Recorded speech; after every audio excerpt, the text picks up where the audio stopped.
Last night? I will never sit there and fucking admit that.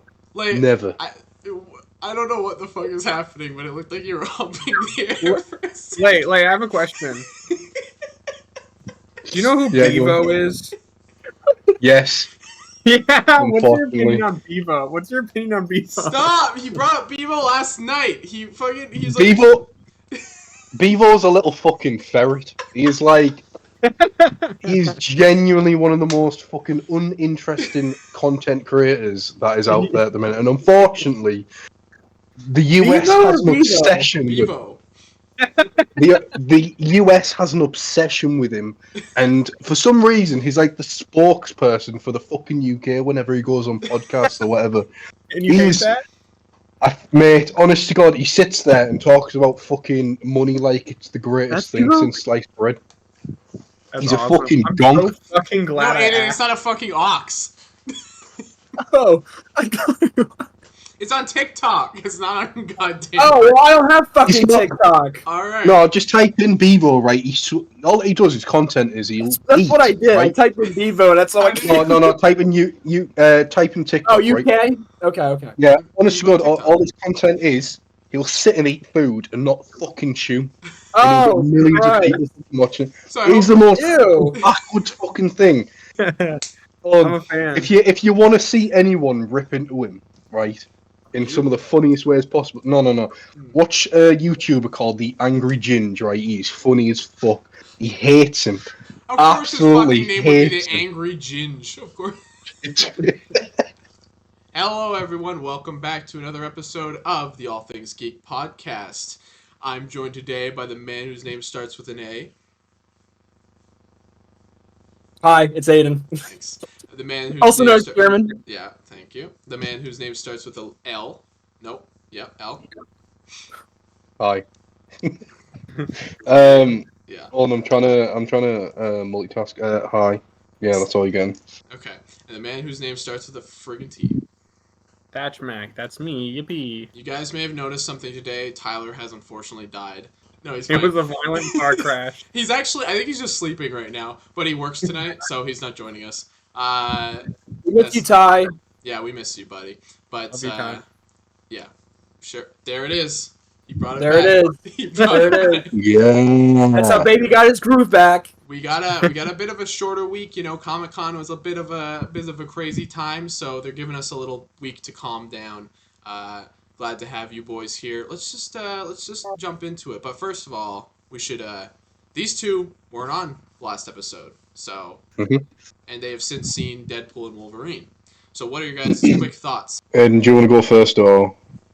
You were saying literally right before that my thoughts are his thoughts, so it doesn't matter. Right, hold on, right. So I'll say this now, right. I was not planning to see the movie. I was genuinely gonna wait until it came out and did.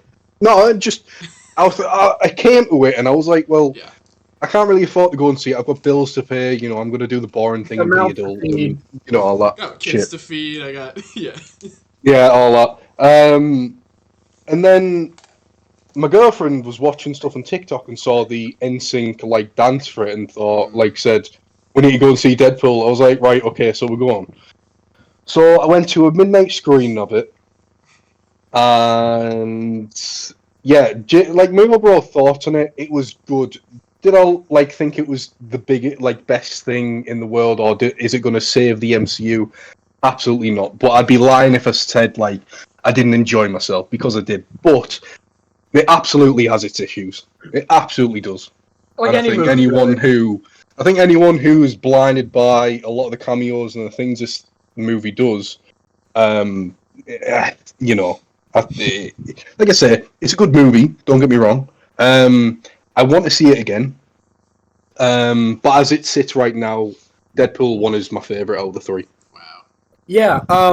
I absolutely love the movie. It's actually really grown on me the past couple of days if I got to sit on it more and think about it. There's just more. I was able to process more because I just felt so overwhelmed watching the first time. There's so much anticipation for seeing this movie, and these characters, iconic characters, finally being together in like prime form for each of them. And it was just thoroughly entertaining. I thought the cameos, which I really consider most of them to be supporting roles, were just phenomenal. And like most of them I did not expect at all, particularly in Gambit, who's been getting all the love this year outside of like X-Men 97 in this film. There's just been so many like wish fulfillments, and it does a great way of the film serves as a great way of serving as an end to the 20th Century Fox Marvel films from the early 2000s or late 2000s, or sorry, late 90s into. Initially, I watched it like, yeah, as Light was saying, there's issues, but it's like a Deadpool movie, and it's a Deadpool movie. That's the biggest thing I wanted to see from it is people are. The filmmakers behind the film are saying that it's Deadpool and Wolverine, not Deadpool 3. It is Deadpool 3. Whether you like it or not, it is. It's a continuation of the story of that character, what his life's been like, where he was at, and where we meet him at this point. And I thought the arcs that, Deadpool and Wolverine kind of mirror each other, and it really makes for such a great connection by the end of the film, but the struggles they have throughout. Fight scenes were incredible. Especially what we really wanted to see was between Deadpool and Wolverine several times. Yeah, I want to quickly mention about the fight because when you give your thoughts first time around on Skype, you mentioned how like the opening fight and stuff, like which is brilliant. Oh opening number. I mean, it's all over the internet right now. Like the introduction, like with the TVA. It's such a Deadpool move, to have. The first fight with Wolverine and Deadpool, but I gotta say the weakest fight has to be where like Gambit and Blade and everyone's there, and it's just constant shaky cam. Like sitting there and seeing this on the big screen, it's like, what am I looking at? Like, there's some shots where it's just focusing on them, like the character, like Gambit and Blade. Yeah. Yes, but that was like a big. A lot of it is hard to tell what's actually going on. And I think, you mentioned how it may have been because they couldn't get certain actors back or whatever. Like we can't forget this film was happening whilst the strikes were going on, and I personally think a lot of how the movie turned out the way it did. I do think certain things did seek into the final cut of the movie and whatnot. And you can see that in the final product. And I think certain things like that, play a part in it and whatnot. But like that, and also the second act for me really slowed down. It just felt like, are we really putting on the brakes so suddenly at certain elements? Don't get me wrong, everything with Logan was absolutely my highlight of the movie. I just adored Hugh Jackman's performance as Logan in this movie. Logan, his performance in that is still my favourite. Yeah. But here he was. Just seeing him again just shows why he's so great in this role, and how if we ever do get a recast, how hard it's going to be to replace him, because he's so good. And for the last 24 years of having him, he's amazing. Yeah. But yeah, like I said, I've got the odd issues here and there. I know you mentioned how we got so many wish fulfillments with Wolverine as a character. Not only just seeing his in appearances, but how the character would behave, especially for what we see. Our main variation of Logan that we see came from the X-Men, but it's done more accurately to comics, and it's awesome. It's amazing, and just hearing him still just fully cuss out and be violent in the yellow suit, it's just it was amazing. The third act and final battle, with Logan and Wade fighting the other Deadpools, I wasn't the biggest fan of it. It's not really shot the best. The whole sequence on the bus and stuff, you're not really seeing what everyone's doing. It's just blood splatters and it's covering everything up. I kind of like that because the one shot was incredible. I really loved it. I kind of just put together how they're taking out these guys, because we already seen them dismember 25 other Deadpools, on the way up to the bus. Also, real quick, I think that fight scene is a little bit, and I guess there's different ways to do it, but that fight scene is one of the things where they're balancing visual gags and action. And so I think when they get to the bus, it's a little bit more silly and like there's like the guy like you see all out and then and like Cowboy Deadpool. So I feel like that was more of like a humorous segment, but they were able to balance the choreography and the humor. And the opening fight scene that was better, but I think that was like them shifting away from like badass into like But and then I also to, like being badass again. I also wasn't the biggest fan of the preceding shot where Logan and Deadpool come out of the bus. Like that shot is like fine and all, but it's when Logan actually lands on the ground and just the way, like you can clearly tell it's like a CGI Hugh Jackman just from the way his movement is, and that just took me out.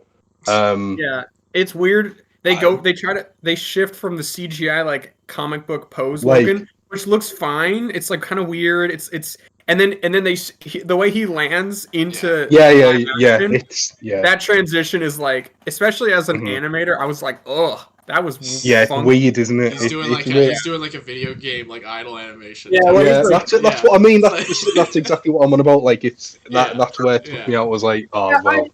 I noticed that and I was like, oh. Yeah, there's issues to be had, and there's so much to mention about the movie because, like I said, there's so much that it had going for it. But I'm trying to like accept it and just look past by. But also, it's like, wow, it's pretty amazing for being a third Deadpool movie. I mean, this is the biggest of the three of them easily, but it still stays true to the Deadpool formula. Regard, you know. It's don't get me wrong, like it's such a good movie. It's just like. I definitely think a second viewing will massively help it in my eyes. I think it's kind of one of them things where you expect far too much from a movie, and then you see it and you're like, all right, you know. A lot of people put too much pressure on it. Like,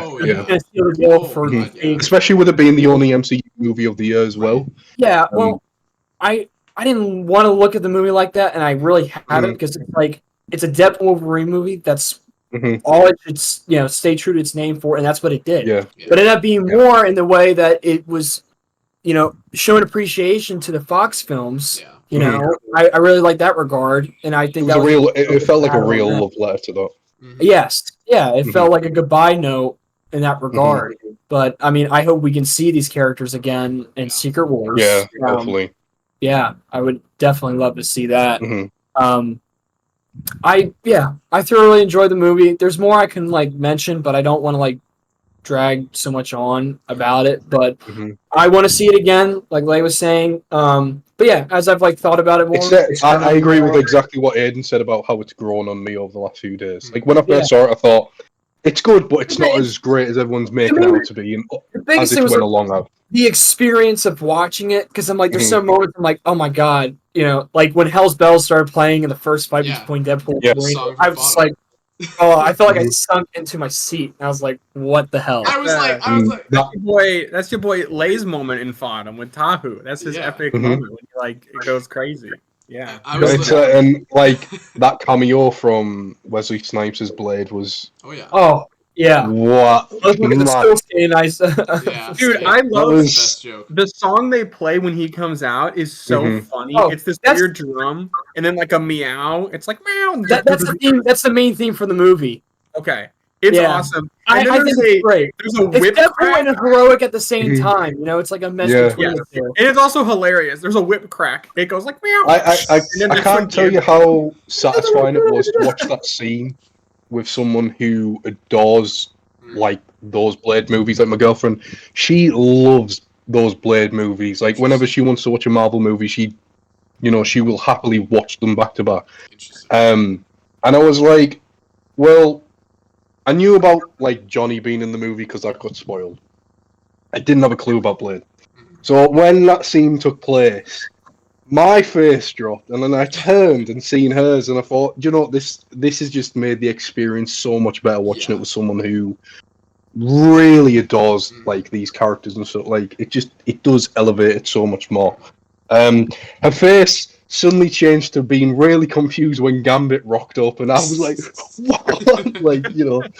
Freaking the fuck out. She was like, who the fuck's that? That's the same. Best. I mean, I love Blade.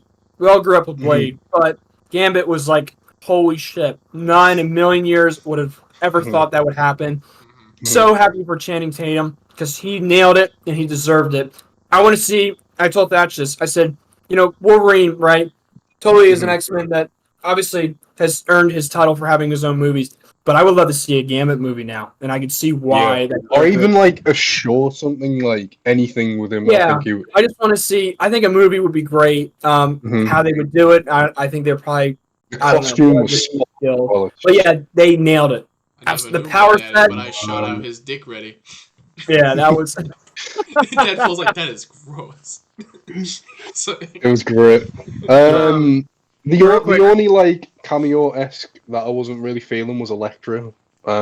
She really had her inclusion, but yeah, I'm not like. I was like, oh shit, like but I wasn't. I don't like the character of Elektra to begin with, not just from the movies. Yeah, I don't. Comics as well. I don't like. I would have loved to see Thomas Jane Punisher, but in the mentions he got in this movie, yeah, if the Punisher was in this, you would have shit yourself. I peed a little when even hearing his name like a dozen times, like mentioned, but.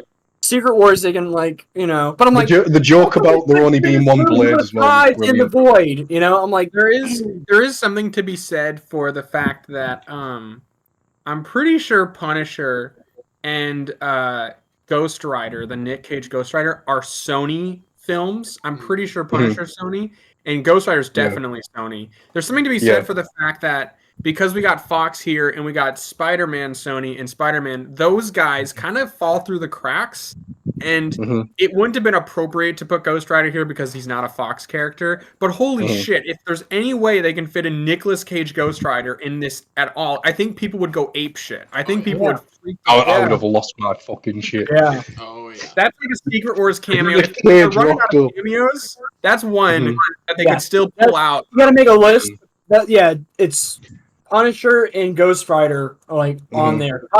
Nick Cage's Cosmic Ghost Rider, or actually Thomas Jane would be better. Thomas Jane, Cosmic Ghost Rider. Obviously, Frank Castle is Cosmic Ghost Rider, but still would be fucking amazing. I'm just like, maybe they could make. They actually, I think there's a setup at the end of Ghost Rider 2. I don't know. I'm pretty sure they could make Nick Cage Blue Ghost Rider if they wanted to.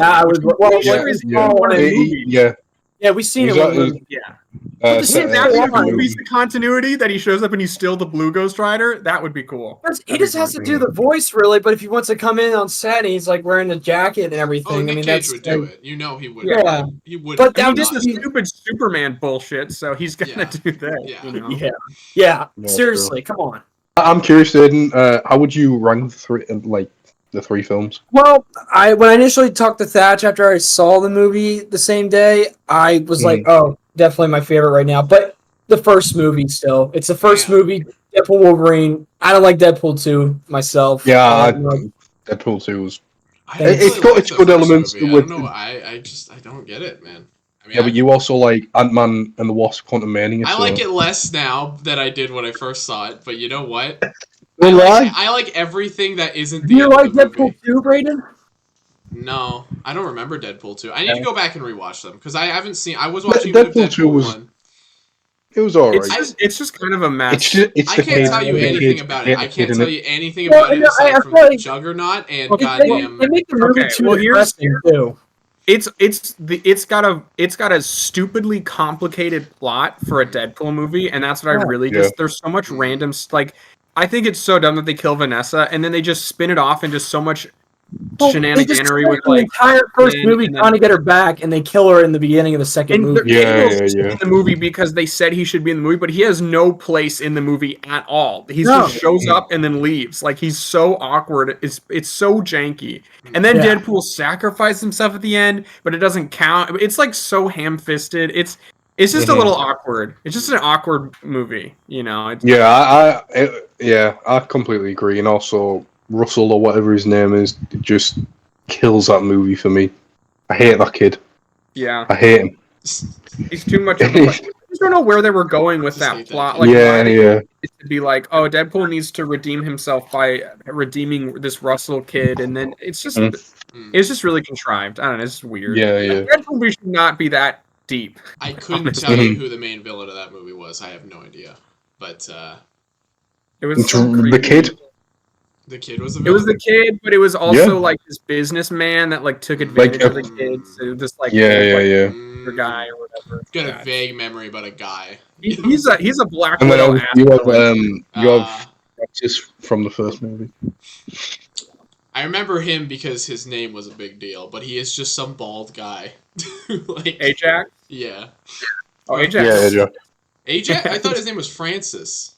It's both. Yeah, it is. Oh, it's Ajax. That's brilliant. Okay. Yeah. All right. Gotcha. Yeah. Gotcha. Okay. It's Francis and it's Ajax. Gotcha. He's a fine, but he's very generic. Oh, he's yeah. fine. I feel like I do for the think- movie, it's fine. Kind of he's more of a plot device. Yeah. I will say I think I actually like Cassandra Nova more than Ajax and the other villain. I think she's probably my favorite. She's got more Well, I think personality. At least she had a unique personality and a just like Right. discernible. Her motivations were really lame, but at least she had like a unique presence. Where Yeah. Ajax Yeah. is like nothing. He's just generic. Yeah. You know. Well, like, and his mutant ability is that he can't feel pain at all. Which So is he gets so lame. Yeah. How do we get a sense How of does that make that? that interesting for a character that can? I mean, I suppose I kind of do like it where it's more of a personal story between Wade and him, like, you know, It would the other be villains if he and was- stuff. If he was interesting, but he's just not. He's just No. He's a joke, and that's the whole exactly joke what it is, is. oh, we're gonna kill him. All right, well, Yeah. make that compelling in some way because it's just like it's a goose chase the whole movie. yeah. Mhm. Yeah. So And then also Deadpool captures him in the middle of the movie, and then he just gets away, which kind of takes all the wind out of the ending a little bit, just a little bit. It's anyway, it's still a great movie, but he's okay. Good movie. I want to say, as in Marvel's last great movie, Guardians 3. Well, that was last year, Mhm. so I still think generally there's at least once a year there's at least one good one usually. Yeah. The last three end of the trilogy. Only one this year. Good. So there's that. Spider-Man. Yeah, 3 's they good. ended a lot of trilogies. Guardians I 3 was also think amazing. that's part of the issue with Phase. Sorry, not to open up a whole new discussion, but But- they started too many movies in new trilogies in the middle of the Infinity Saga, and then they wrapped them up after the Infinity Saga. Yeah. But that takes the wind out of the multiverse saga, Yeah. you know, Yeah. and it Yeah. like Big time. Spider-Man, Deadpool, Yeah. and then Doctor Guardians, Strange. Ant-Man. Right. You know what I mean? Like there's so many trilogies that they start and then Thor don't as well. finish until after. It's just weird. Thor is its own thing now. I don't even know what it is. Mm. But Yeah. Thor Less had said about that, Thor the had better. a duology, and now they're starting a new trilogy, and that trilogy failed. So Had now two they're duologies. Yeah, That's how you two- think about it. It's two two duologies, and then Thor 5 is going to be, if it ever happens, going to be nothing like the other ones. That's for sure. Yep. It's going to be It's dark. not. It's probably going to be Old Man Logan Thor. The entire Yeah. Thor franchise is like the weirdest thing ever. It Honestly, really is. It's the easily most inconsistent MCU franchise of all time. Mhm. Yeah. And all Hey, Hey, I Jimmy built this Stringer. guy. Well, yeah. Anyway. hell Yeah, let's maybe move on. Aiden, I couldn't help but noticing that you were mogging us during the entire session. what? Aiden, you're a bit of a mog champ. Aiden, you've been mogging constantly since you started this. You've been mogging a lot. You're a mogger. You Is mod this, like, quite is this often. some kind of intervention? Oh, Well, because also I'm like blind. The sun's like blinding me in half of it, so I'm like, I don't even see my Blind. face in the sun. Aiden, you've been mewing, you've been mogging, you've been a bit of a mog champ lately. All I have to say to you is just like, keep it in your pants, okay, brother? Is it a good thing or is this like a bad thing? Oh, That's you why I'm know trying what to you get know the what gauge. it is. You What's the know reception? what it is. default You dates when you're know trying to what get Like, it is is. it too good or is it like, all right, man, you gotta Dude, dial know- it down a you little know, bit because you already know. So like, let's move on. All I'm gonna say is, Actually, have you no, I seen the don't. Axe body This is spray weird. commercials? That's all I'm gonna That's say. a mog champ Okay. if I've ever seen one. Yeah. Uh, if I'm gonna Anywho. get an Axe body spray. they revealed Why are this. his teeth so- Is this Secret Wars Wolverine, Aiden? So, yes, one of those figures. After seeing Deadpool and Wolverine, obviously, seeing that beautiful brown suit in live action for the very first time, getting a brand new figure of it, which was needed enough. This is definitely one of my most anticipated releases, especially astonishing Wolverine. He looks incredible. Yeah, it's very much catered after like the '80s X-Men team. As we like transition out to the '90s, where he'll get his tiger stripe. Like the one we really know today, famously. Yeah, that's just as excited as I am about it. I'm really excited. I do have a couple things about him, though, honestly. Crazy. So, he's definitely taken from and so he's more of a reddish like brown and less of a darker brown, and I do prefer the darker brown. And also, I don't know what's going on with his fins on his mask, but they look like strange to me. There's just something off of. They're just too pointed, and I'm sure it's drawn like that in the comic, but they're just too pointed up. And I much prefer. I'm very particular about the Wolverine fins, and these ones are almost horns. Like he almost looks like he's like a demon. But that's an easy fix. You just swap the head with a different Wolverine head. Mm-hmm. You can just swap between any other. I feel like that's gonna match skin tone wise. Some fins do look off. I feel like when they also, I was trying to like when they maybe they could be different. And I'm hoping we get an alternative head. Maybe, but I think that's maybe too much of a wish right there to kind of have with that. But I do like they gave him the X-Men 97 claws, which are my favorites. So yes, he has like the same arms, it looks like, and especially the legs with being pinless. Yeah, I don't know. I really want him to have a screaming head because it's like you got to recreate the Hulk cover, you know? So... yeah, hopefully. I don't know. I guess we'll find out soon enough when these... I'm sure we'll get to see more very soon. Still very excited for it, but yeah, Thatch made some good points, so... Oh, I would have loved to hear those points if my Wi-Fi didn't completely crash and half of it got cut out, but that's okay.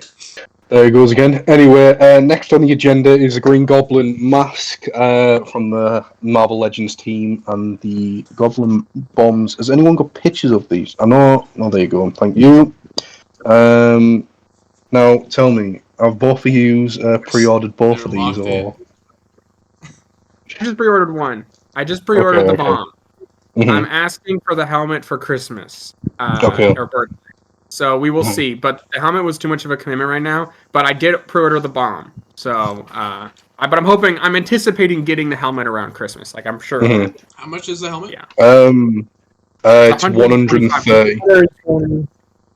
130, which is outrageous. Because no question price. That's the most expensive Marvel-related helmet that they've released. Oh, it's bigger, to be fair. I think it's the best one they've ever made. It's like long. It's a very long helmet. I'm gonna get it for my birthday. Well, it's a birthday gift. It's not gonna come until it's the dates for next year in January, which is just kills me. But I'm trying to think of it. I'm gonna get that in the pumpkin bomb, a birthday gift. I just won't get it till like after, maybe before Christmas, maybe around Christmas. How much is the pumpkin bombs? 35? 40. Oh, 40. Okay. I just buy one for now, but I may get another one. Oh, it's later. Only one. You only get one. Damn. Yeah, you only get one. That's but they look so good. What company is they look really good, and they've got a bunch of different lighting configurations and stuff like that. It's pretty much anything you could want from it. Does that make sound, the pumpkin bomb? I believe it does, yes. That's the only thing about the Goblin mask. They should have put the Goblin cackle in there. That's the one thing. I know they don't usually do that, but man, just for this, would have been great. They're gonna release this in parts.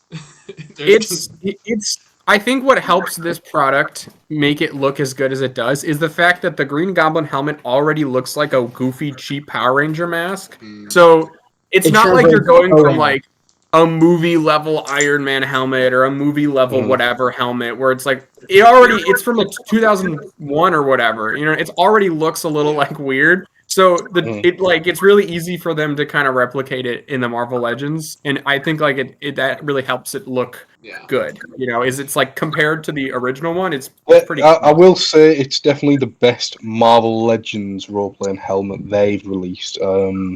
It's definitely in there with like some of the best of the Black Series stuff, but I definitely wouldn't say it's like the best Hasbro's put out. Especially compared to like Nando's and like Captain Rex's, and stuff like that. It really comes down to like, fair enough, it may look really nice on the outside, but it really depends on the details and everything that they put inside.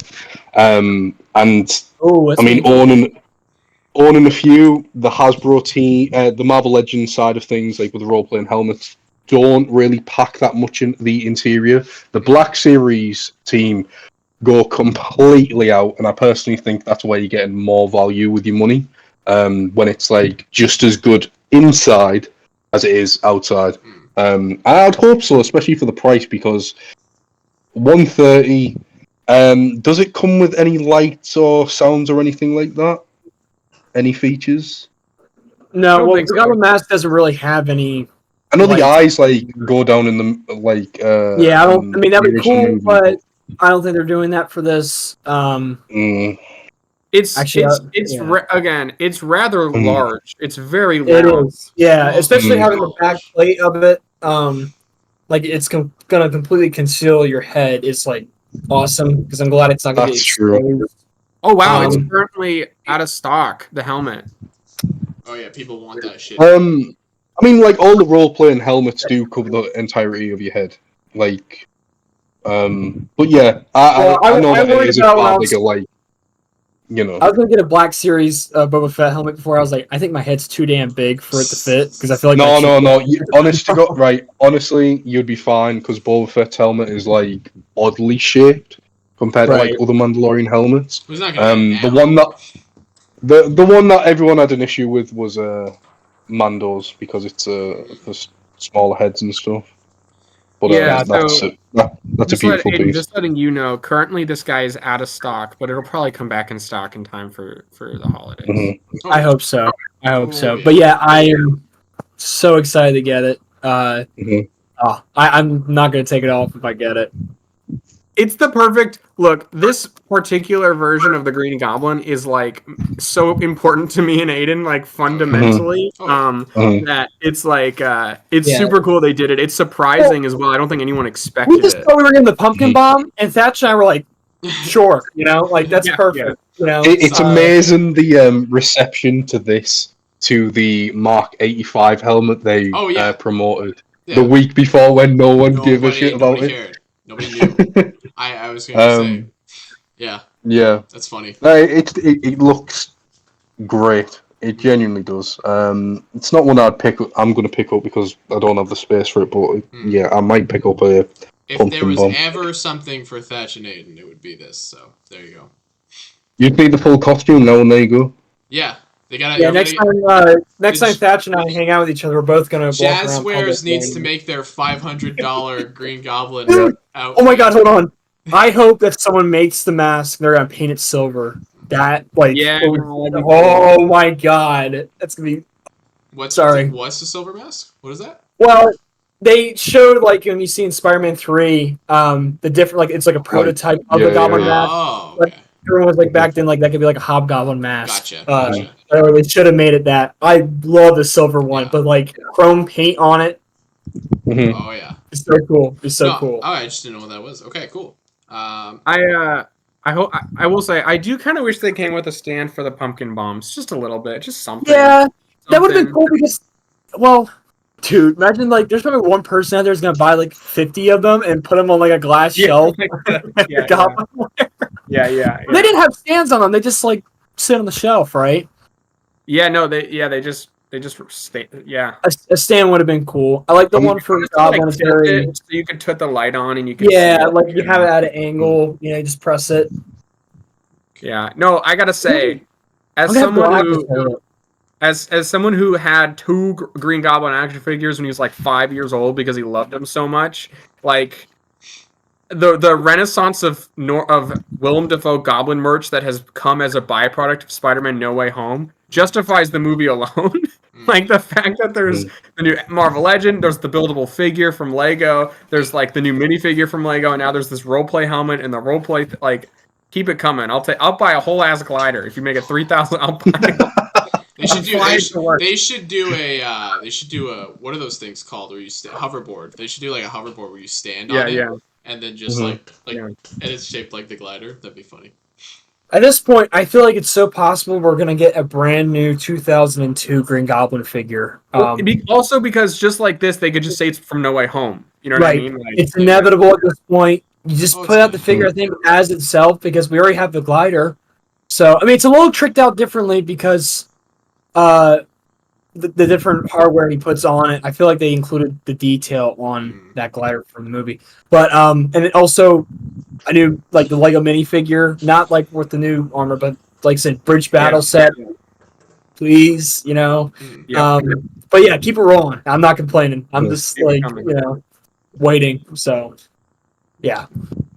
I want a buildable Green Goblin helmet, just a Lego one. That'd be so cool. Yeah, why they do Shadow, who looks like absolute dog dick, and then you can't do Green Goblin.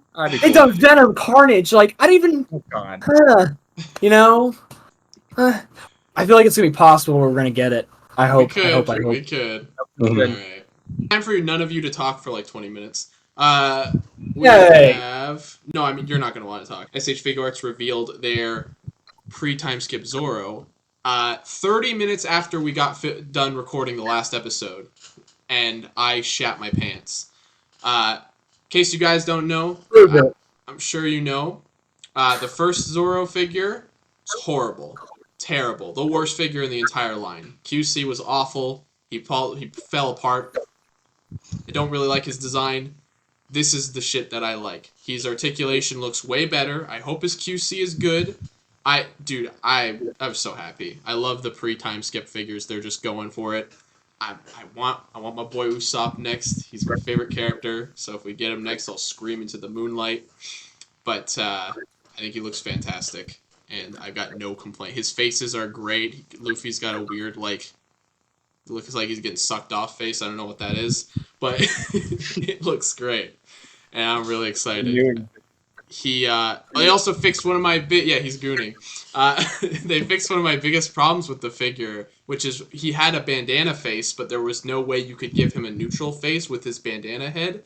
They actually gave him one this time, so he has a neutral smiling face, and I appreciate that. Time will tell. His knees still look a little funky, but time will tell if he's actually good or not. He releases next year, so we'll find out shortly.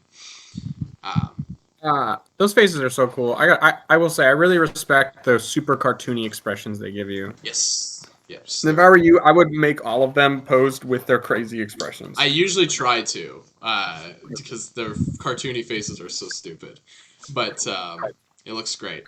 Now, I'm going to briefly talk about One Piece, chapter 1022. 1122. Aiden's like, no, alright.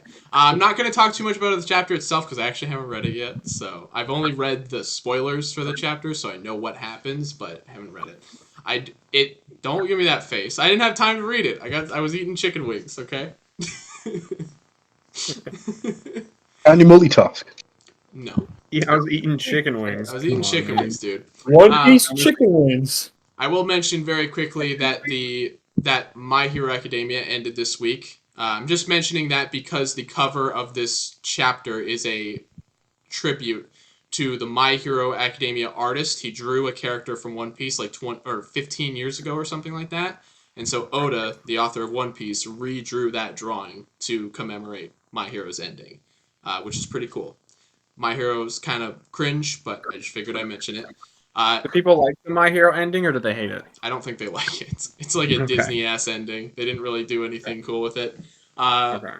This chapter is really cool. It basically confirms the end of the Egghead arc, which has been going on since... Oh my, it's been a while now. I think it started I think it started last year, actually. Yeah, I'm pretty sure it started last year. So it's over now, officially. There might get a few transitionary chapters. There's some great moments. Emmeth the Robot is the best character in the entire series. He's so awesome, and he gets a great fight, and he's dead. It made me really sad because he's a goat. But yeah, we're done with the Egghead arc. It's crazy. I enjoyed it, kind of. There are things I liked about it. There are things I didn't like about it. I did not like any of the outfits for the female characters. I thought that was horrible, terrible costume design this time around. Saying costume design like it's a movie set or whatever, but it was okay. I enjoyed the art. There were things I liked. There were some really good flashbacks, but for the most part, the arc was kind of dragged on. Kind of went way too far at the end, but I'm glad it's over. We're gonna move on to some giants in Elbaf, so that's exciting. Oh, what a great thing! Great job. So excited, Brayden. Tune in next week. Thanks, Tish. Actually, there's a break next week, so there will be nothing of the sorts. let's swing back around to some Comic-Con news from last week. We stopped recording, and then like an hour later, Hall H happened for Marvel, and they announced some juicy bits of information that I'm sure you guys are really excited to talk about. Yeah. So I think it's worth noting that the most significant thing to talk about, especially for the podcast, is that George Washington Bridge is not George Washington Bridge. I thought the most important thing was Harrison Ford actually transform into the Red Hulk on stage, but he is in fact Sidewinder. So I know George Washington Bridge is important to this podcast, but he's been taken from you. So he was. Unfortunately. I'm gonna boycott the movie now, unfortunately. Like that was. I'm not gonna see the movie now. Because... All right. Well, so the first thing they did was, well, actually, let's just talk about the Fantastic Four for a second, because I think it's getting trampled over with all the other stuff, and I really much officially it wasn't supposed to be shown off. But listen. This they is showed a lot. Shit, they showed a lot of Fantastic Four. There's a lot to talk about for Fantastic Four. I thought that was a private thing. We weren't supposed to see that. We weren't, but it got leaked. I know. I'm saying. Yeah.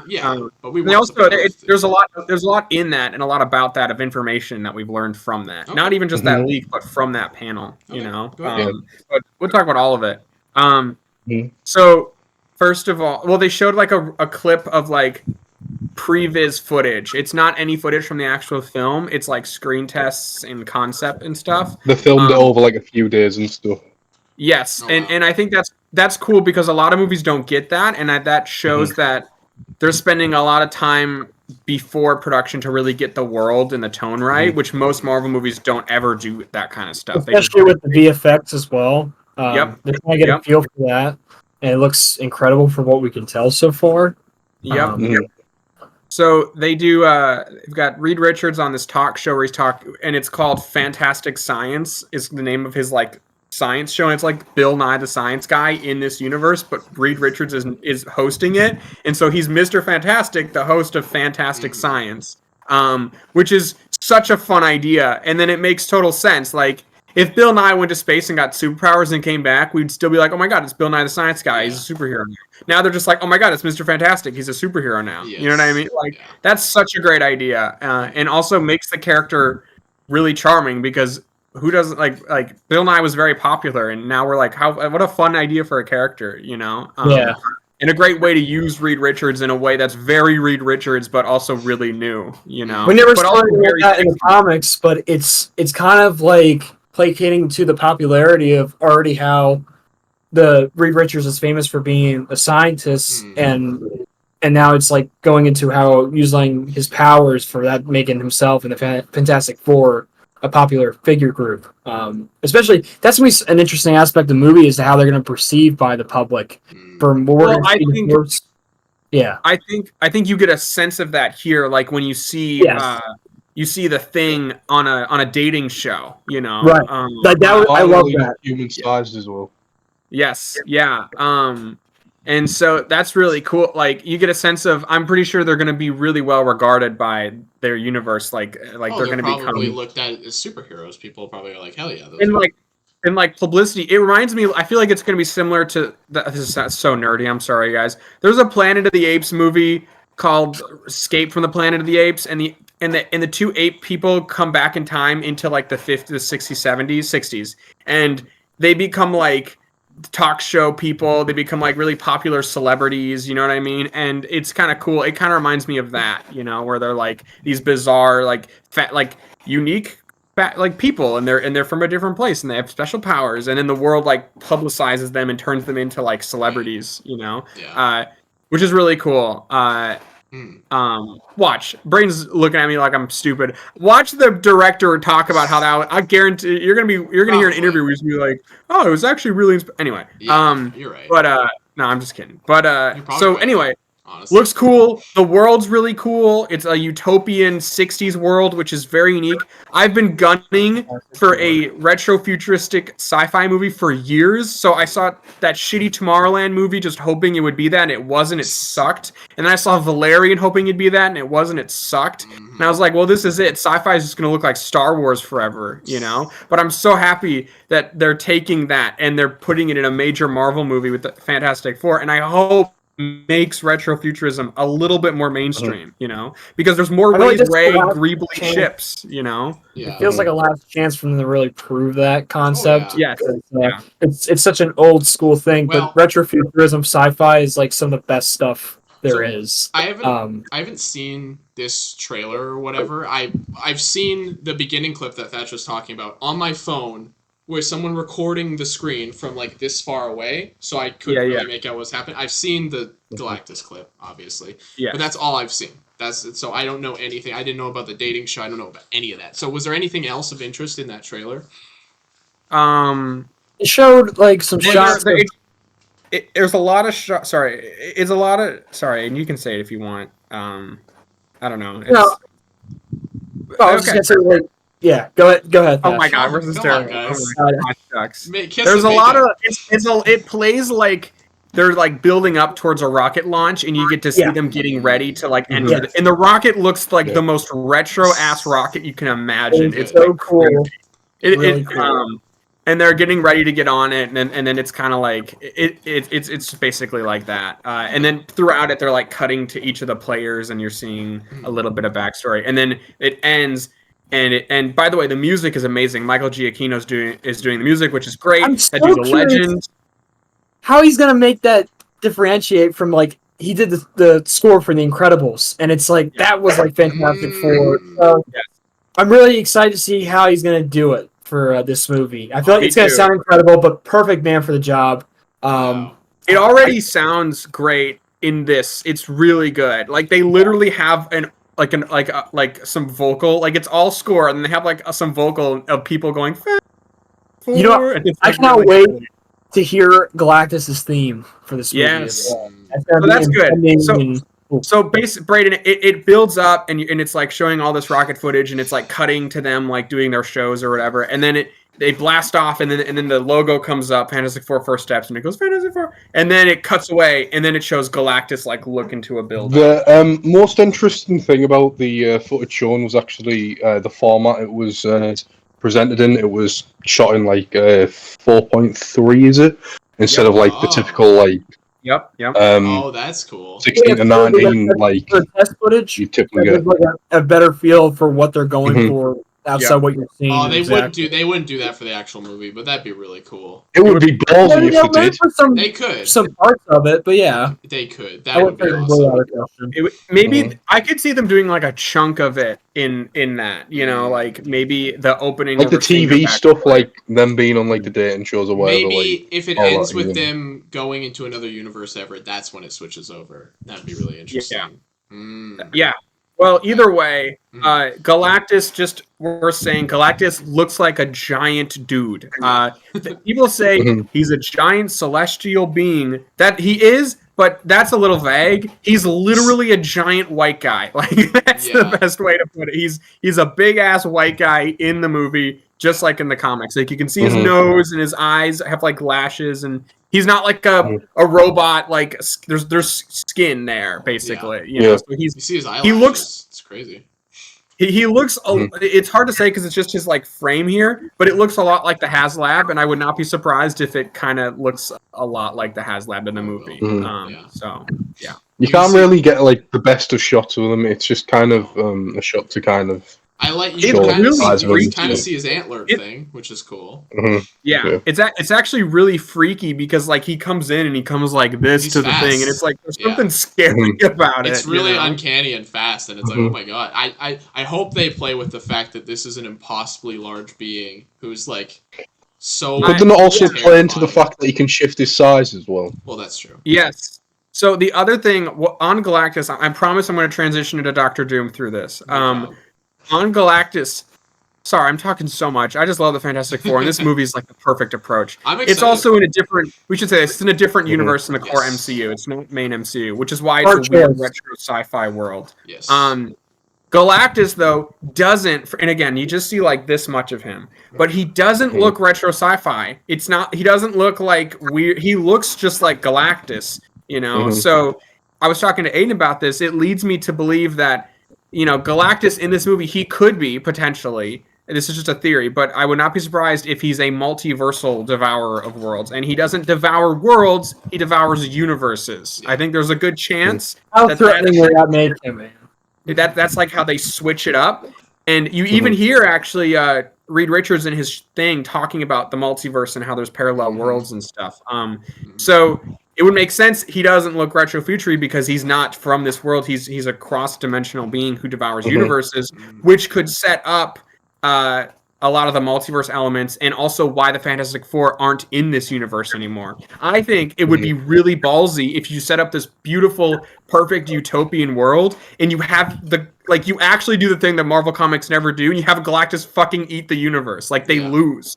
And then the Fantastic Four have to go to the main MCU, and maybe Doctor Doom follows them there, or maybe Doctor Doom plays into this. But also, it's worth noting that Galactus and Silver Surfer have something. This is going to get super dorky. I promise you it means something. Okay. There's been a lot of talk about whether or not Doctor Doom...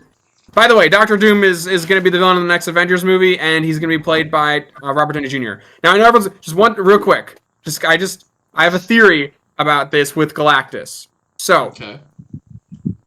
If Galactus is from the Fantastic Four universe, which he is, and he's like devouring multiverse or universes, in the Marvel Comics... Galactus and Silver Surfer have something called the Power Cosmic, which is this like super powerful, Super Saiyan crazy energy that everyone wants, and it's really powerful, and it's this crazy power, and it's very important. In the Marvel Comics, during Secret Wars, Doctor Doom traces down Galactus and steals the Power Cosmic from him, which basically turns him into a god and gives him the ability to fight the Beyonder, who basically is God in the Marvel Universe. So what I'm trying to get at here is I feel like there's a good chance Doctor Doom is from this universe, because how would he know about the Power Cosmic, or how would he know about Galactus's powers unless he saw him with his own eyes in the Fantastic Four movie, which could segue perfectly into him then being like, I know how I can save the day. I know how I can take control of the universe. I'm going to steal that thing, Galactus's powers, because I saw him devour my world. Yeah. It's just a theory, but I think there's a lot of pieces that fall into place there. And that's literally what happens in the comics. That's like exactly what he does. Yeah. And the director of this movie, Matt Shakman, when asked, they were like, did you know about Robert Downey as Doom? And he said, yes, I did. And they go, is he in this movie? And he said, I can't tell you. So I just feel like there's a big chance that Doctor Doom is in the Fantastic Four movie and from the Fantastic Four world. I would be surprised if he wasn't at least introduced in that movie. It's too... Which, gives us the thing of, is he a Tony Stark variant, or is he Victor Von Doom? Well, if he's from the Fantastic Four universe, it'd be a little weird if he's Tony Stark. Well, if we trust the directors of the film who say that he's Victor Von Doom, that should be that. And also, yeah.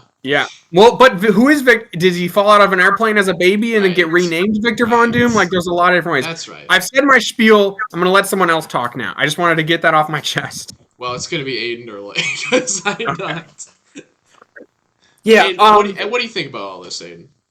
I completely admire that this film is already proving that it is trying to be the most true Fantastic Four film that could ever be made for these characters, because they deserve this care and attention.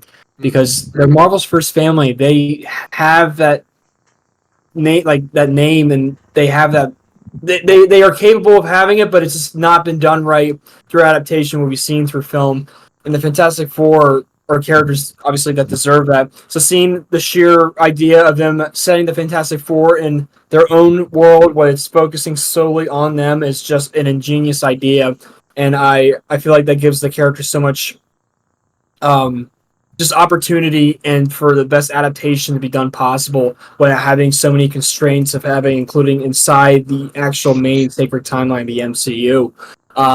and actually making an entirely different new world that's based off retrofuturism is just a great and smart way of making this world feel unique. That's like, this is where the Fantastic Four exists. I just feel like it's the movie's making all the right moves of like, what's the best story we can tell with these characters in a proper adaptation. And man, seeing like Galactus, that he's gonna actually be Galactus, not a giant cloud, is just like telltale sign to me. Wow, this is great. One of the details that I loved about what they mentioned on the Fantastic Four panel from the director Matt Shackman was saying that they actually went out to the desert to find a rock that will like fit best for the texture of the thing. And I'm like, that's exactly what I want to hear.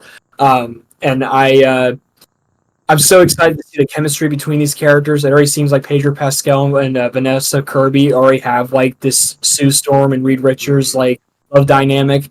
The chemistry there, I'm so excited to see that. But I also want to see like the rivalry between like Ben and Johnny all the time. That's like one of my favorite parts of like their dynamic in the comics. And seeing how their powers are going to be utilized and how they're going to take on a villain as big as Galactus. And I'm glad they're not making the movie. They're going to give us like a rehash of like their origins, but I just love that the movie's just taking dedication. Like, this is Fantastic Four, put them in their own world. But like Thatch was mentioning about his theories with Galactus and being a maybe multiversal threat, and probably the only key that they're going to get to the main sacred timeline of MCU, because that would be great way to set up not only just Doctor Doom in the movie in the Avengers films, but also having Galactus included. Because I want to see him more after this. He's got to be in there. He's so in Secret Wars. I don't think there's no way that he's involved in Is it called Doomsday? Yeah. Doomsday and Secret Wars. Great title. Love it title. Mm-hmm. I'm trying to rack any other thoughts, but I'm just so excited for the movie. I think it's in great hands right now. They just started filming it the other day. Oh, damn. The Fantastic Four are getting a movie that they truly deserve, and I hope that people will. I think people are going to be surprised. They're going to appreciate the characters. I feel like they're going to be back in like mainstream Marvel, and like appraised for it. Probably the biggest. I hope they become as popular as they were back in the '60s for being like the founding family of Marvel. That's how I've always viewed these characters. I've always loved them, but it's just so gratifying to finally see that something's going to be done right. And it's just such a different take for a Marvel movie as well. Like I said, when was the last time we never really had like an entire new world was built just for these characters, you know? Yeah. But that works for the Fantastic Four. They have their own cornerstone of the Marvel universe that makes up so much because they're explorers and scientists, they're a family. So it's just layers of different ways that they're going to explore in the movie. I'm so excited to hear more about it. And especially I think they're going to have a bunch of cameos for like, I love Mole Man, one of my favorite Fantastic Four villains. But they have other characters like Puppet Master that were rumored. That's going to be cool. I want to see a montage of that. I just want to see a giant green mole monster. There's no way they're not going to do it. The movie's already seemed like it's so dedicated and appreciates those original 60s comics. I feel like they're going to do the same here. Is that the thing on the cover? Correct. Okay. Yeah. I was going to say, they're probably going to do that one too. Yeah. Why not? Yeah, I'm so excited for the movie. It's going to be great. I'm really excited for it. It almost makes you think, like, they probably didn't want to do anything, or they probably wanted to do Fantastic Four stuff in Deadpool 3, but I'm wondering if Marvel was just like, oh, let's wait. Let's hold off until we can do it properly. I mean, they did. They put Johnny Storm in it. I meant more. Like, they didn't do everyone. And you also got I like that they only kept it to that, because it's kind of like what they've done with X-Men up to this point with Deadpool and Wolverine. They give us, like, a snippet, a detailed cameo of, like, here's this character. We're coming up towards that. And it gets me excited because it's like the Reed Richards cameo we had with John Krasinski and Multiverse of Madness. I feel like that got me pumped to see this Fantastic Four movie. And I know people are still kind of on the fence about Pedro playing him, but man, like seeing him in that test footage and like with the old like 50s accent, I'm like, that is. He's a good actor. He's probably going to do a great job. Oh, it's not like he doesn't have the chops to play it. Yeah. And I'm so curious about, I guess this can segue to the next part of us talking about the next Avengers films and the casting of Dr. Doom and Downey Jr. I just want to give my thoughts on the Fantastic Four and stuff. I'm more going to be critical on the whole Doom thing and all that, but in terms of the Fantastic Four, I I can't wait to see it. I've been really looking forward to this. I mean, my enjoyment of Marvel has been all over the place post Endgame, but to hear like the passion and stuff coming from the director of the movie really gives me hope that someone has finally realized how important these characters are and how much respect and love they truly deserve. Because like I feel like if it fails, the odds of it happening again is very slim. It has to land. There's only so many times casuals and whatever are gonna go and watch like movies based on a failed franchise, so to speak, under the same name. Like so. Yeah, I hope it's great. Really looking forward to what I've seen. Yeah, love the cast.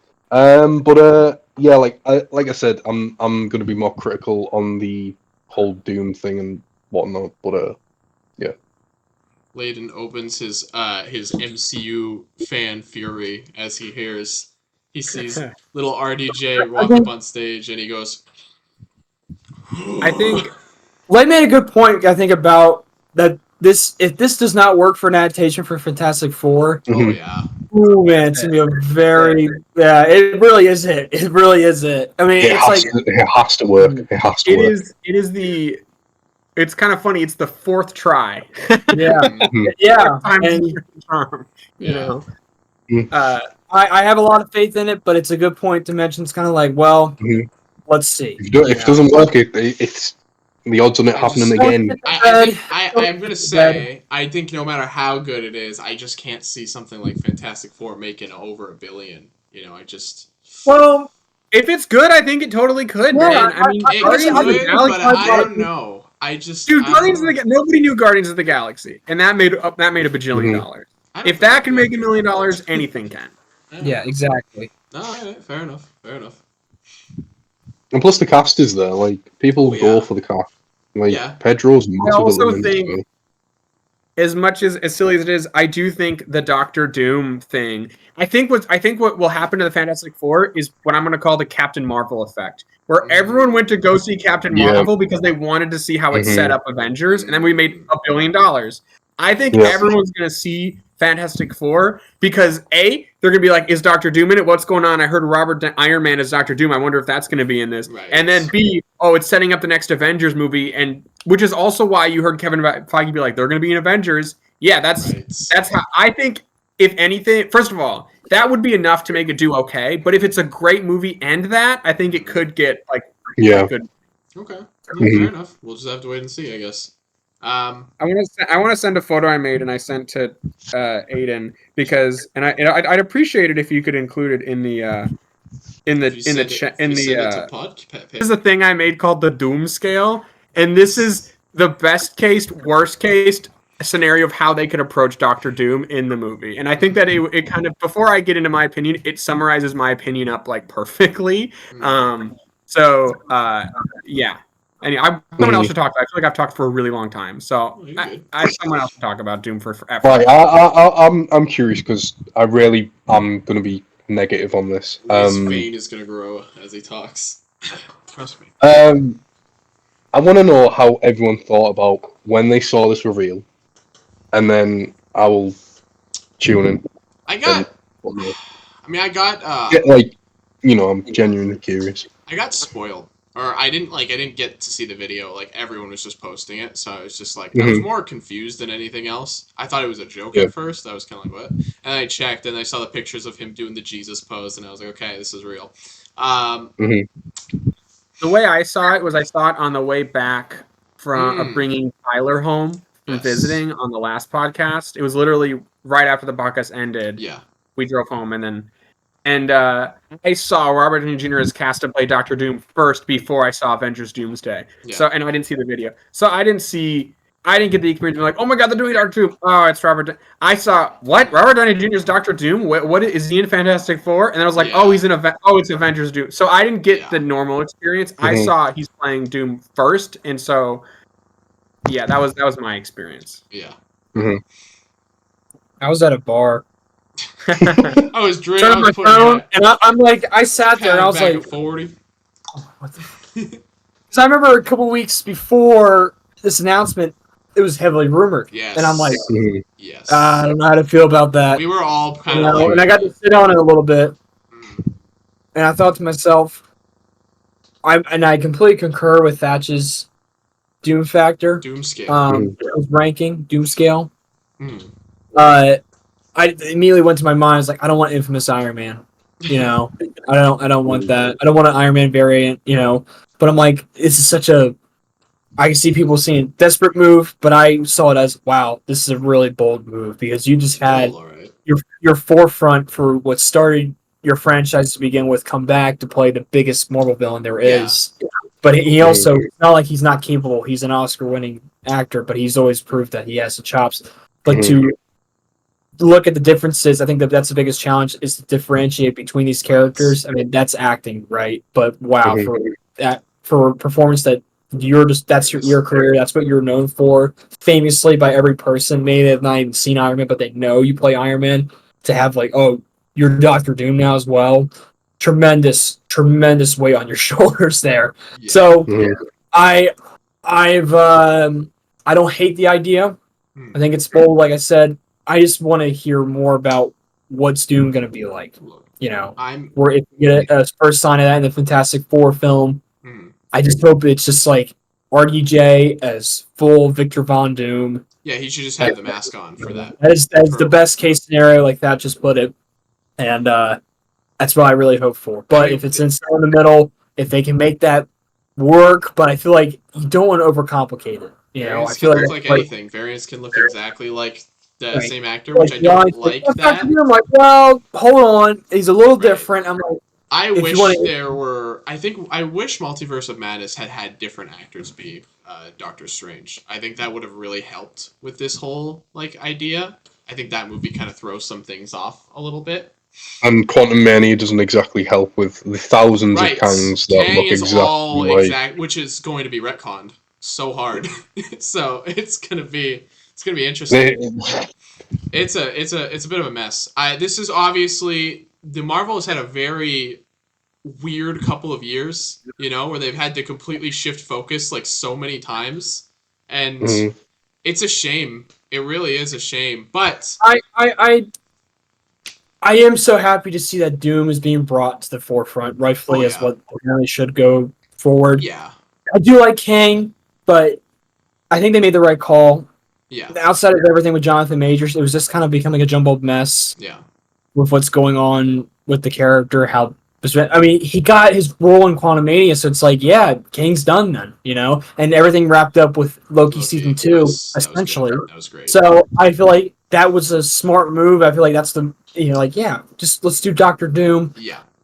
Let's go in that direction, you know, and I feel like that's going to really help with Secret Wars. Doom is a huge character. If you want to include a variant of Kang still, that's the remaining one. Yeah. He was alongside Doom when they were trying to go after the Power Cosmic. There you go. I mean, just to have a little bookends to that, if they wanted to, but I don't expect that. I'm not expecting it. Kang's probably, if he's in the next film, he's dead pretty quickly, I think. I'm a little bit sad about it, because I do really like Kang, but I'm way more happy with this case of Doom. But yeah, just did not expect RDJ to officially play him, and now it's like. So I'm sitting in this place mentally where I'm just imagining everything between him and Peter right now, and I'm just going, that's gold. They're sitting on a gold mine of potential right now. If they mess that up, and if they don't if that's not done well, it's probably gonna suck. But RDJ is a really good actor, you know, like Aiden was saying. He's a fantastic, or Thatch. Someone was saying he's award-winning. I don't remember who said it. But he's fantastic, right? So I think he can do it.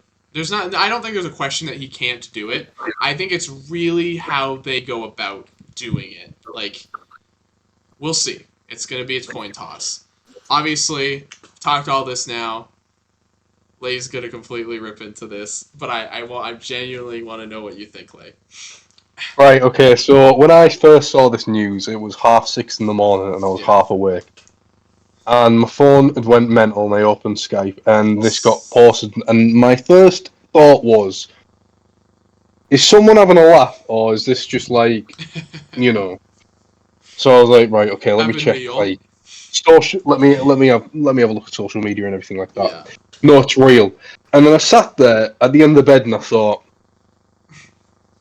I don't like this, and I'm going to give my reasons why. And this is the perspective of someone who isn't really in love with Marvel anymore, who loved it from phases 1 to 3, and I will die on that hill defending phases 1 to 3, but 4, 5, whatever, I could honestly, my love for it has just dipped dramatically, and this, to me, and I know you can have your own view, this to me reeks of desperation from Marvel. They have shit the bed. Not only have they got 2 well-loved directors back to direct Avengers Doomsday and Secret Wars to kind of regain some sort of attention from casuals or whatever.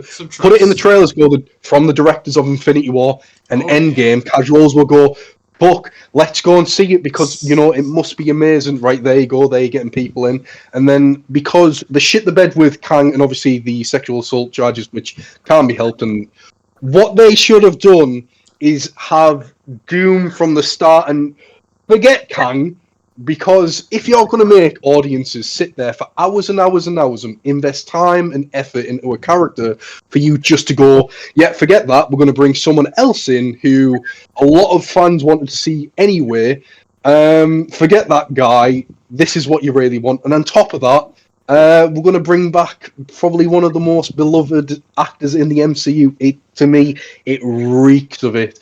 And yeah, do you know what? It's probably going to bring in a few seats. People will go and see it because, they see Robert Downey Jr. back in the MCU, and they'll probably either they won't understand the aspect of him being Doom or whatever, and they'll probably think, oh, Iron Man's back in the MCU, and they'll go and see it and go, hold on a second, this isn't Iron Man. Honest to God, the more I think about it, is like, if you want to do Doom, you should have done him ages ago. Like, hint towards him at the start of Phase 4 or whatever. Doing him so close to, what have we got, Fantastic Four, and then Avengers Doomsday, is that how it's going to be? To me, that is so close. I don't know, it's just... I mean, with Thanos, right, we got teases, and, I did not like his appearance in Guardians. Your politics. No, he's boring. He's boring. Yeah, he is boring. The thing when you just bring him back in, when they just have him in Infinity War, I like that because they didn't make it it was big, right? Oh, yeah. It's just a little introduction, but I feel like with Doom, that could be surprising. I don't know. Yeah, it can be. I mean, don't get me wrong. I really want them to do Doom well. I just think there's so many far better actors they could have went with, regardless of popularity or whatever, to just, And this also opens the doors for, people will sit there and go, well, what about Chris Evans? Couldn't he come back as, say, Cyclops or someone like that? Because Robert Downey Jr. has come back as a different character. So those old Avengers that we really cared about, could they come back as different? It just, honest to God, I can't stand it. I get it. From a business standpoint, you are not as popular as you were. You are tanking in areas, and you really want to regain that love that people once had for your property. So you do something bold, and it is bold. Don't get me wrong, it is bold as fuck, and I appreciate it to that regard. But as a viewer who hasn't really been feeling it, I personally feel robbed in a sense that we've spent so many hours leading up to Kang, for it not to go anywhere now and get Doom instead. Loki season 1 and 2. Yeah, fair enough. Loki season 2 kind of wraps up Kang in a sense, but what about the thousands of other ones that are in Quantum Mania? Get ganked off screen. Maybe. They really could have just went forward with a recast of Kang, and no one would have batted an eyelid, and that story could have continued. And then in the next phase or whatever, or if you want to be ballsy, introduce Doom like in the middle of fucking nowhere, killing Kang, and it would have been like, what the fuck, In that regard, the shift would have been there. But I guess you kind of want to build up to Doom. But I also believe he should have been done a lot sooner into this run of movies instead of going Fantastic Four and then jumping into like the next Avengers movie, because we get to Secret Wars and then is he done, or are we going to have him for the 3 movies, or honest to God, it's just the reception hasn't been incredibly positive. Wherever you've looked, depending on where you look, it's lukewarm.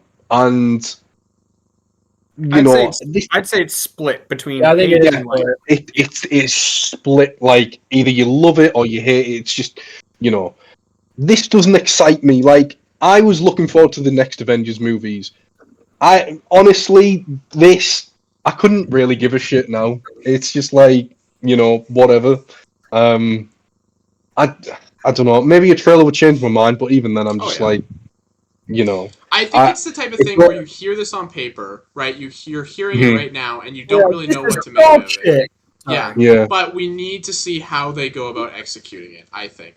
Yeah. Like I said, that vision of Peter looking up at him and just seeing Tony's face, but he's like, I don't know who the hell you are. It's like it's that mental image of like could be beautiful. I want to say like my thoughts on just the Doom thing, because I've had, first of all, me and Aiden have been gunning for Doom forever. When the Jonathan Majors thing first happened, me and Aiden both were like, what if they did Doom? What if they just swapped? It was literally our first conversation. Huge Fantastic Four fan, and by definition also huge Doom fan. So he's easily one of Marvel's greatest villains. So yeah. He is. He's the villain in every video game crossover, every cartoon. He's a huge character. So I think for me, how I feel about it entirely depends on how doomy he is and where they're going with it. Yeah. Best case scenario for me. Well, okay. Actually, I'm going to start with worst case scenario. Worst case scenario, he's just an evil Tony Stark who's wearing a set of Dr. Doom armor. That is the worst case scenario. I would hate it because that would not be Dr. Doom. That would be evil Iron Man, Best case scenario, and this takes a lot of balls, but I would fucking love it if it's literally just Robert Downey's casted as Victor Von Doom, no relation to Iron Man. He's playing Dr. Doom. Because Robert Downey Jr. is a great actor. But also, I think the immediate question people say to that is, well, why won't the Avengers recognize him? Are we just supposed to imagine that they don't recognize him if we see his face? No, I don't think you need to hide his face. I don't think you need to ignore the fact that he looks just like Iron Man. In fact, I think you can totally lean into that. Yeah. You keep imagining him with Spider-Man. I keep imagining dude, there is nothing more Doctor Doom than puppeting and parading around the face of the greatest hero ever, just as a sick joke. That is so Doctor Doom. Like, can you imagine the moment he realizes he looks exactly like the greatest hero of the sacred timeline? He would be like, what a hilarious cosmic joke from the multiverse that I happen to look like your greatest hero, Or does he choose to look, not many people are looking, but Doctor Doom gets scarred in the comics. What if he fucking chooses to look like Iron Man just to fuck with the Avengers? That is such an interesting, fascinating idea that can really be played up really well. Yeah. However, if you make him a Tony variant in any way, you lose that. Right? I think it's so much cooler and more intimidating to have Doctor Doom just get some sort of sick thrill out of the fact that he just so happens to look like Tony Stark. That's so interesting, And and then that still allows the Spider-Man connection. That still allows it, even if he's not Tony Stark. Peter Parker's gonna be like, he looks just like Mr. Stark. Like, you know what I mean? Like, you can. That's my best case scenario. Now, I think, depending on how they do it, if they set up Doom and Fantastic... I'm going to disagree with Light just a little bit. If they properly set up Doom and Fantastic Four and then have him show up and get the Galactus and all the stuff I talked about in Avengers and then lead to Secret Wars, that trilogy of storylines makes for a pretty sweet Doctor Doom trilogy that you could have. And he doesn't need to die after that. He could, especially if he's just playing Doom, he could still be around. Doom doesn't die. Doom He does never not dies. die. He never dies. That dude Right. sticks around. People keep He's saying a like, villain that he's like a bug that you can't. You squash it, he gets back up. He's like a cockroach. yes, no matter what.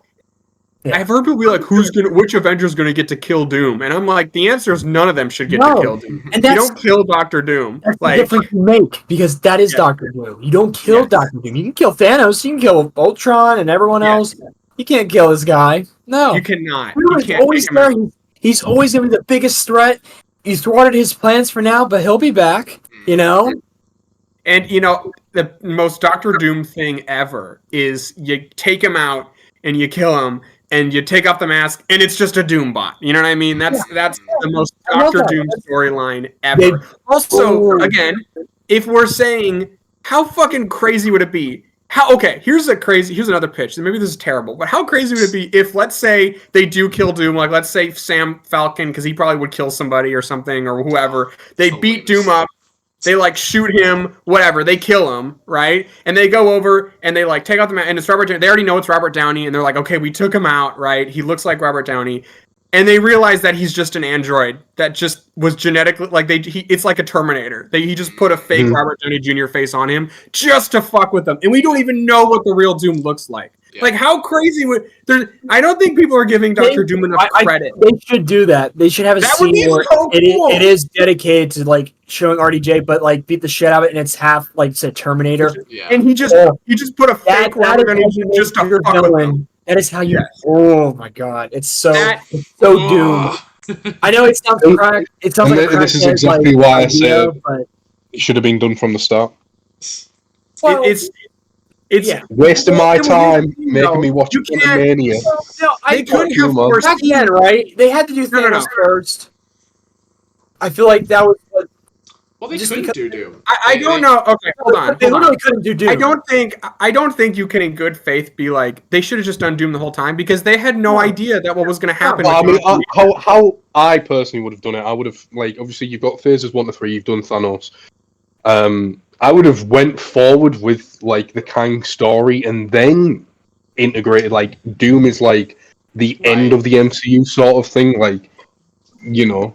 As he is like one of the greatest villains. Yeah, but I think you have to take into consideration the fact that Marvel kind of realizes that I think they're going to have to reboot, especially after this. I'm pretty sure Secret Wars is meant to be like. Let's be real, they cannot keep these actors. Also, by the way, Kevin Feige said 100 times over that the MCU only ever plans 5 years into the future. They do not plan further than 5 years. They have dreams and aspirations, but they only plan 5 years. That is how they did. Like, for example, they did Iron Man 2008. They planned 5 years ahead for Avengers. They did Avengers. They planned 5 years ahead. So people love to talk about the Infinity Saga like it's this perfect, well-oiled machine, and it's great, but let's not forget the fact that they put the Infinity Gauntlet in Thor 1 and had to retcon that it was a fake Infinity Gauntlet because they didn't know they were going to do Thanos at that point. It wasn't a natural, you know, I think that scenario was not, they planned it all in advance, and it was it was just a lot, they got really lucky. They planned. I mean, even like talking about that, like say like even if that is the case of 5 years,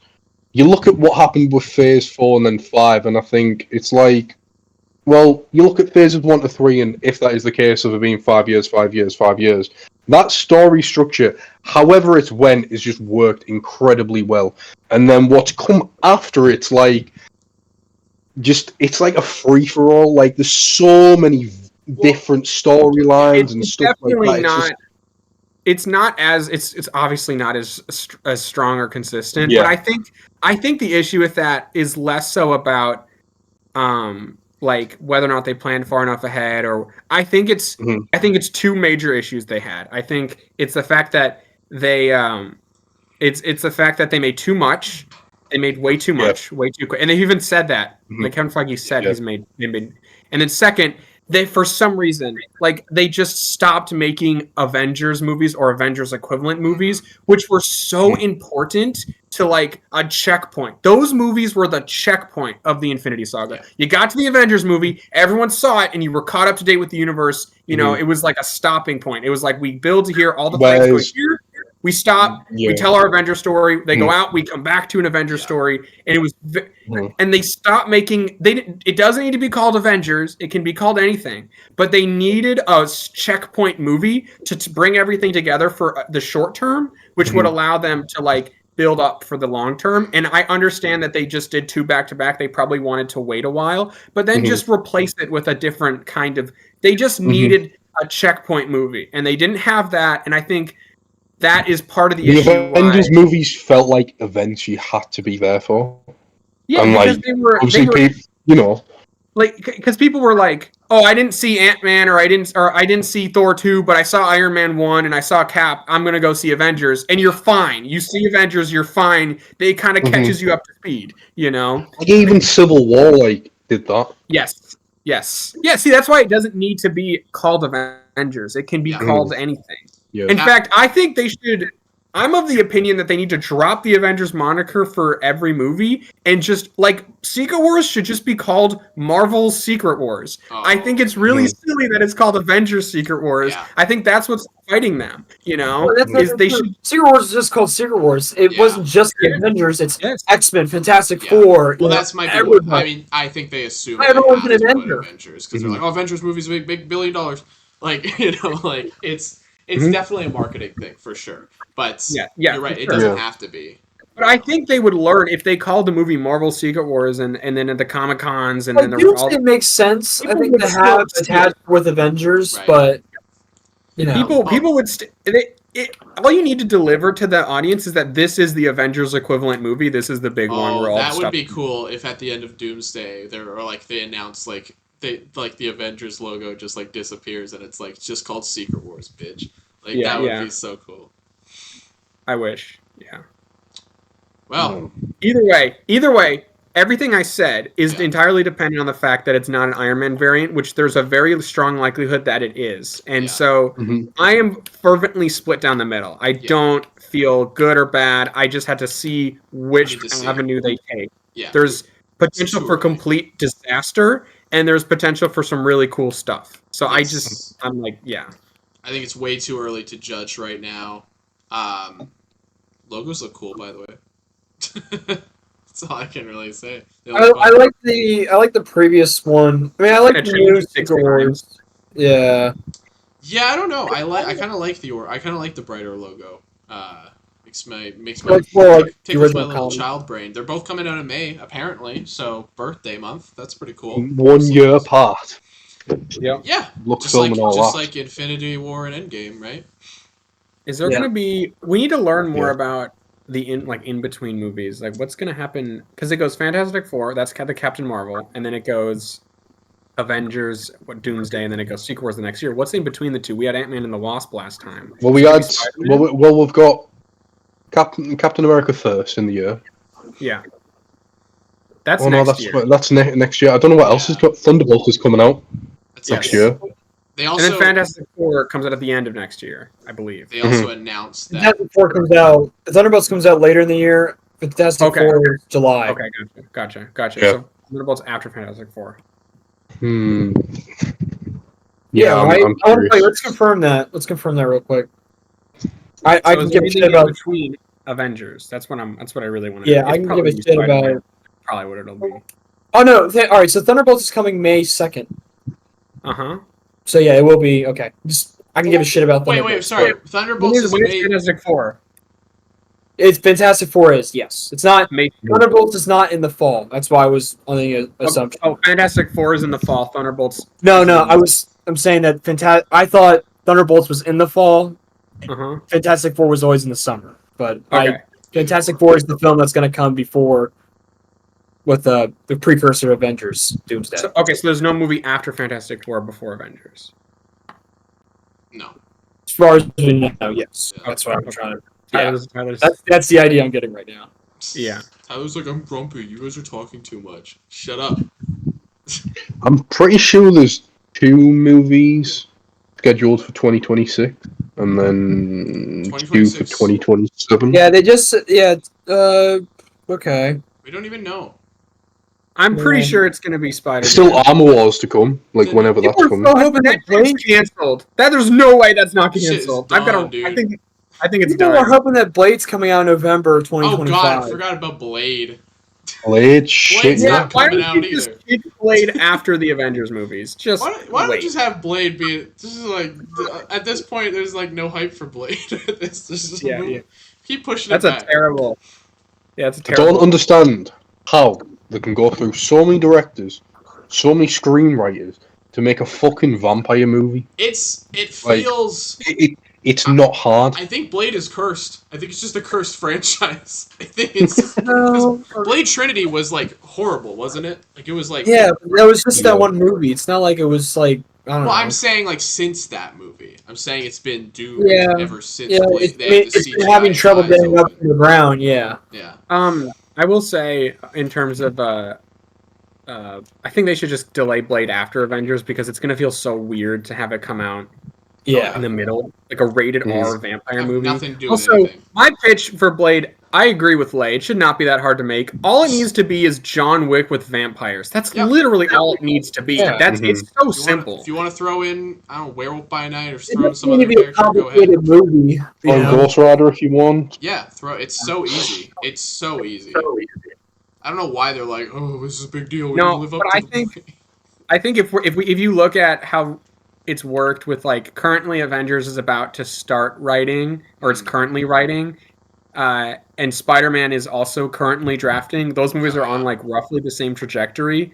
That I feel like it'll be Spider-Man in between. That's my main theory. Spider-Man will be in between the two that would Avengers be movies. nice. Which is so stupid. No, it should be before. What are they gonna do? Is it gonna be set on Battleworld? Like what? Or is it gonna be set before Secret Wars or before Avengers? Like that's gonna be so strange. Like, Gotcha.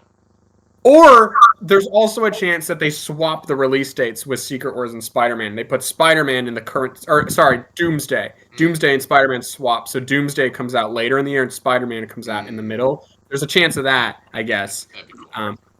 But right now, it's roughly going to come out in between the two Avengers movies, which is so stupid. Why would you ever do that? That's the dumbest thing. I don't know. Man. I know. Also, why is that movie so hard to make? It's been 3 goddamn years and you have one draft of a script? Are you crazy? That's like moving like $1 billion. Sorry, different rant. But come on! It's true. 3 years? You have one draft? Come on! The famous God, I know there was a writer's strike, but come on, guys. It'll be out when it's out, man.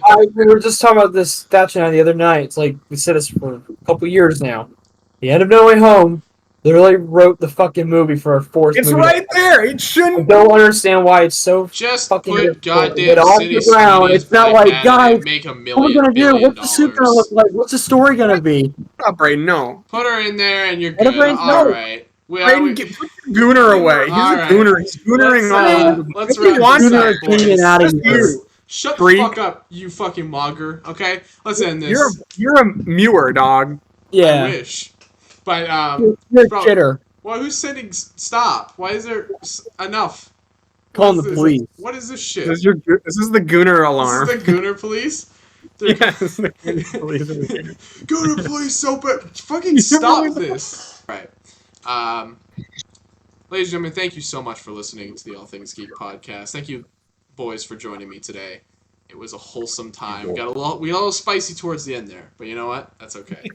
This is like Marvel, man. Get over it. This is longer than last week's episode, and there's less to talk about. So we just don't. I don't know what you shut the- expected. we just can't shut Yeah. the fuck up. Apparently. Because Tyler's not here to go. All right, come on, guys. Yeah, literally. He's gonna be like, he's gonna be so mad. He's gonna be like, "What the fuck, Brady?" I'm gonna Well, he's probably like in his face, like, yeah. Either way, thank you guys for joining. Thank you guys for listening. Audience, we love you guys to death. Hope you have a good weekend. Bye. I almost hung up on the Discord call. That would have been